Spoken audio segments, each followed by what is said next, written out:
President osedachi nade. Ero kamana inya Victor ka podoka donje to mia dakika achiel mondo mi Victor kweda gimanyo timore county ma Homa Bay yudi chieng' manyoro mabende jo samora paro ni wabiro lose lakini nya waselo so chenro mar loso e gik ma jatend piny otimo. Gimanyo timore county ma Homa Bay ma ang'enge nyodwa timie tap kendo dhano hinyore ne oken gima ber omiyo wageno ni jotendwa biro nyiso kit telo makare. Okadwa ng'iyo ni ng'at mane manyo time gi ng'ama nyoko time nikech gin jo siasa to juma mokalo ncha na nyisi ni ang'enge gi tulo en achiel kuom tul mitiyo godo e siasa. Koro ko bing'eyo ng'ama no time mak mana ni wich kuot nyodwa nenore kendo wageno ni jotendwa jobiro nyiso wa kido mowinjore. Victor, kaduogo e penjo mari aparo ni Keno osego wiye malach to achiel kuom gimomiyo wantiere kae ni jopiny ok wuondi temo miyo gin kae gibiro bende nyiso wa giwegi to kapok ginyiso adwa mana lero gima timore ka jatend piny odonji e telo. Ibiro paro ni king'iyo telo mar Kibaki en odonjo 2002 to gi kaka gik moko no biro en ni jatend piny kodonji e piny kata sirkal moro amora okang' mokwongo mikwongo itimo en keto mise keto sirkandi obed mongirore ma ok nyal gweth oko bende ok nyal ringo kirango second term. Mane momi neno ka nodwa yuko Kibaki ahinya sama nodonjo nikech kane gidonjo mane giwinjore ka giform na coalition to bang'e ni neno ka gik moko ne odhi ne ok giwinjore gi jakom ma bang'e wachako donjo e referendum manouko sirikande. King'iyo sirikand William Ruto tanyalo pime ahinya gi sirikand Kibaki 2002.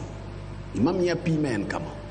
Ruto kanyocha nodonjo e telo tineno ka obedo gi okang' matek ahinya nyaka kama koro entiere. Mokwongo higa achiel chiegni gi nus ne gikawo gi jalopne machon Rigathi Gachagua kapod giparo ne jo Kenya ni gine manoyiergi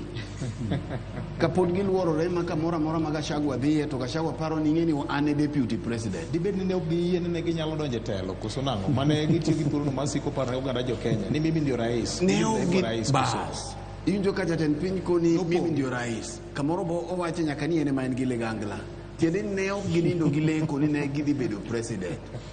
Koro ing'eni opogi ka gine od cha. Koro campaign mag siasa gi chalo gi sero nyako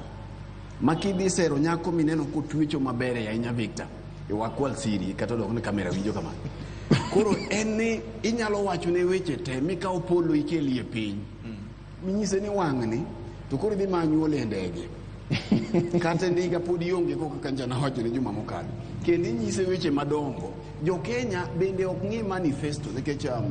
Wood Mwalimu ni kae en achiel kuom jogo mane ondiko manifesto mar Azimio mibi nyisi ni ne berie moloyo kata manifesto biro confirm ni mar President William Ruto. To jo Kenya ok winj manifesto ne rach nyaga wacha dier kama no gabe Kenya winja ng'o otonglo to gi wach mamit en wach mamit malombo dhano. Koro ka gikawo higa achiel ka giluorore to seche mane giluorore giparo neni noket gi kama tek kae kama ni nyalo paro ka sufuria movement ne nitie nekego weche gi notelo e Kisumu ka Kisumu ka ne liet apara mondo mi ka koro ang'wa go yemba kani to apar kama William Ruto gike nyaka kama entiere ni. Koro ne en gi lweny mapek ahinya higa achiel gi nus